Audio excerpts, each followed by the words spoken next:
n'offre pas ce service-là, mais qui offre quand même la possibilité à l'employé d'avoir une retenue à chaque paye sur son salaire pour son fonds de pension futur. Les autres renseignements, date d'emploi.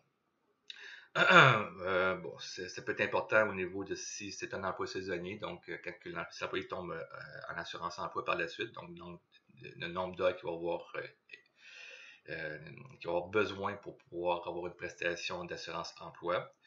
L'année de référence, bien habituellement, c'est l'année, c'est le jour de l'embauche. Donc, si vous êtes embauché le 1er juin, ça va au 1er juin l'année prochaine comme période de référence. Sinon, les normes du travail prévoient une période de référence du 1er mai au 30 avril l'année suivante.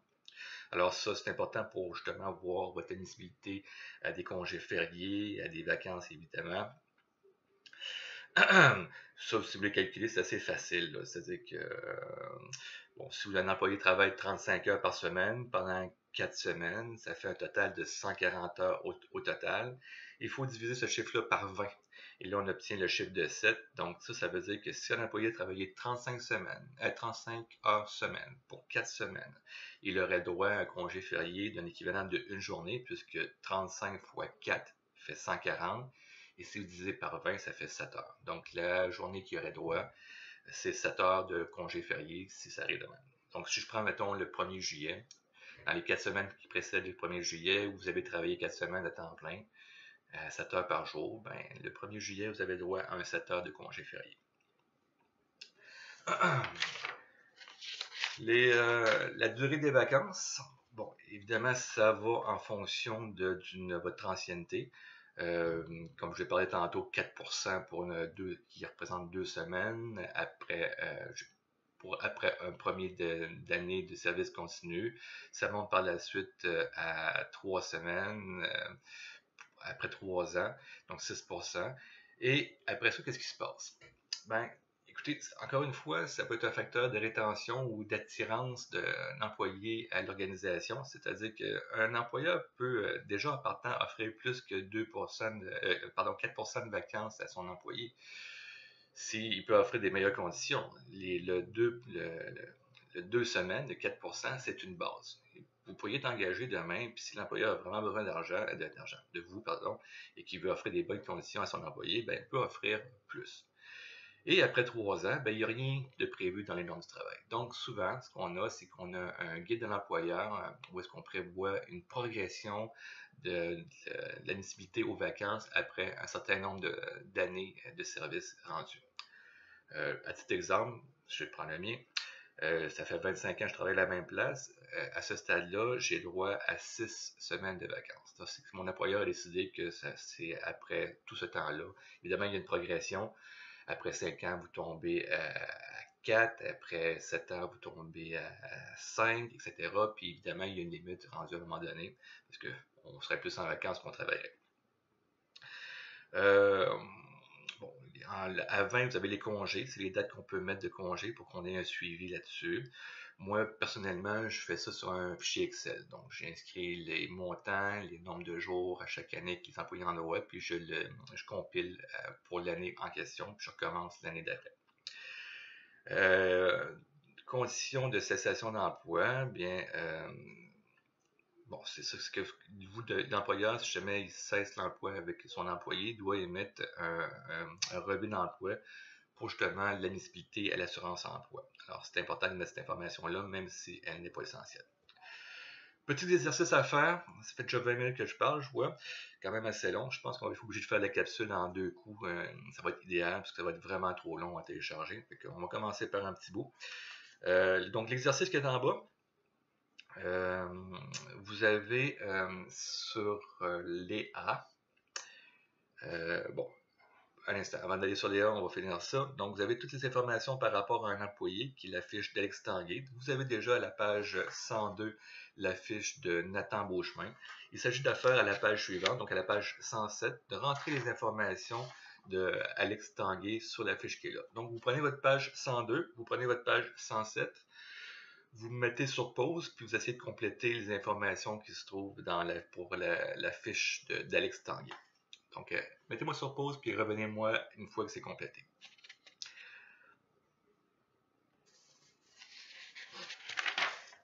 OK, par la magie de la télévision, j'imagine que c'est fait. Donc, si vous avez complété l'entièreté des informations, bien évidemment, il y a des affaires que vous n'avez pas pu mettre encore. Entre autres, lorsqu'on va, mettons, je vais me référer à la fiche de Nathan, qui est à la page 102. Alors, entre autres, si vous allez voir les codes de retenue fédérale et provinciale. Sur la fiche de Nathan Beauchemin, on voit qu'il y a un code fédéral 5 puis un code provincial E. Là, c'est sûr que pour Alex, à ce stade-ci, vous n'avez pas été capable de déterminer encore quels sont ces codes, parce qu'on va les voir à la page 109. Donc, c'est normal pour l'instant que vous n'ayez pas ces informations-là. Je suis rendu à la page 108. Donc, le salaire brut, eh bien, c'est le total de la rémunération qu'a gagné un employé pendant une période donnée. Fait que vous pouvez avoir différents types de périodes de salaire. Ça peut être 12 périodes par année, donc une par mois, si on voit ça dans le milieu de la vente. 24 périodes, donc on prend simplement les 52 semaines, puis on a 24 périodes de paye pendant ce temps-là. Ça veut dire que c'est payé 2 fois par mois. Ça, on voit ça dans les milieux financiers. 26 périodes de paye sur l'année, ben, c'est payé aux 2 semaines simplement. Moi, c'est le genre c'est le genre de paye que je fais. Parce qu'au lieu de faire une paye par semaine, ben, je la fais aux 2 semaines, ce qui est 2 fois moins long en principe. Et finalement, ben, vous avez 52 versements à l'année qui représentent une paye hebdomadaire.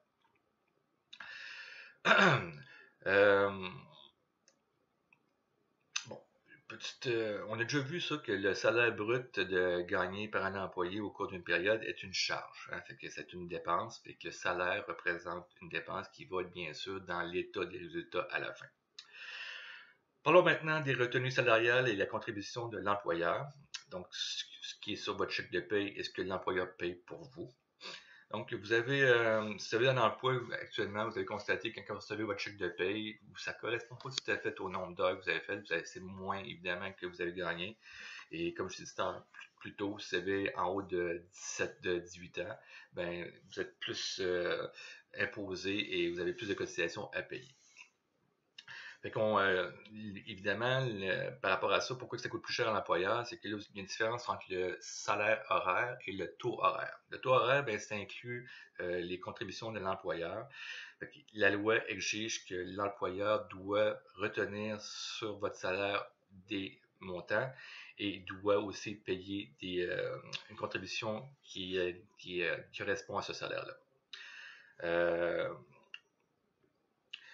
Vous avez des contributions de l'employeur qui sont obligatoires, on va les voir à l'instant. Sinon, vous avez d'autres qui sont complémentaires, comme l'exemple que j'ai donné au niveau du régime de retraite, participation au régime de retraite. Fait que vous allez, ce que je vous disais tantôt sur les formulaires et les tables de retenue vont nous permettre, c'est le deuxième document sur les A dans la section 4, va nous permettre de faire des petits calculs par rapport à ça. Donc, à chaque fois que vous voyez les tables de retenue, c'est de ça qu'on parle, les formulaires et tables de retenue. Alors, c'est ça à quoi on fait référence. Donc, pour savoir quels sont, parce que si vous ouvrez ce document, vous allez voir qu'il y a un paquet de chiffres, puis c'est épouvantable comment c'est écrit petit. Alors, pour savoir lesquels doivent être attribuables à un employé, vous devez remplir avant des déclarations pour l'impôt personnel. Là, José, je sais que tu m'avais posé la question que tu te rappelles pas d'avoir rempli ça une fois, mais si je ne me trompe pas par la suite. Normalement, vous devriez le remplir à tous les ans, parce que ça change à tous les ans, c'est-à-dire qu'il y a comme un plafond là-dedans. D'ailleurs, je vous invite à aller le voir tout de suite. On va aller voir ça à la page 141, je crois. Oui.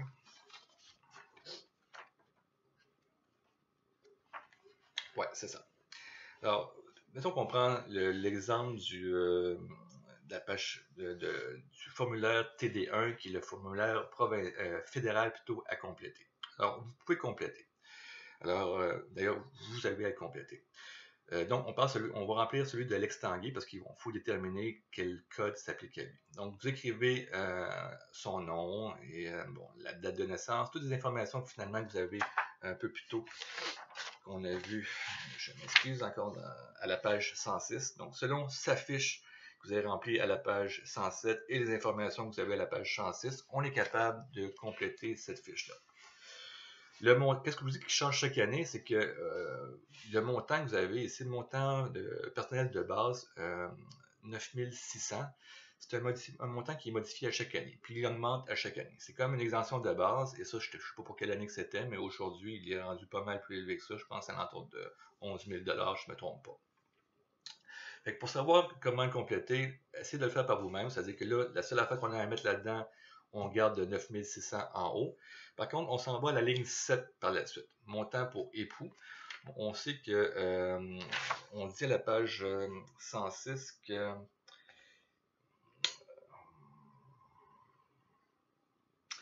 l'employé a une conjointe de fait, le couple n'a pas d'enfant, elle va gagner 1350 $ au cours de l'année.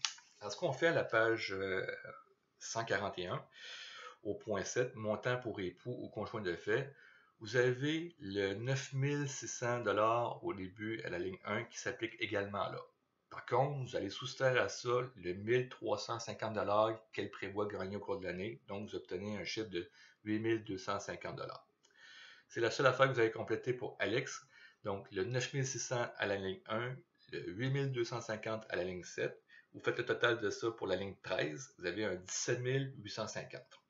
Maintenant, pour savoir quel code trouver, vous allez dans la section tableau des codes des demandes fédérales, c'est-à-dire que vous allez voir, ouais, c'est ça, dans ces documents-là, formule et tables de retenue, vous allez voir au départ, c'est celle-là, je vais aller sûrement qu'elle chercher.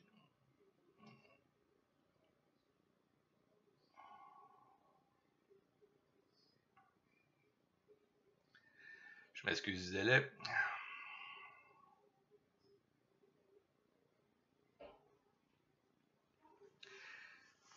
OK.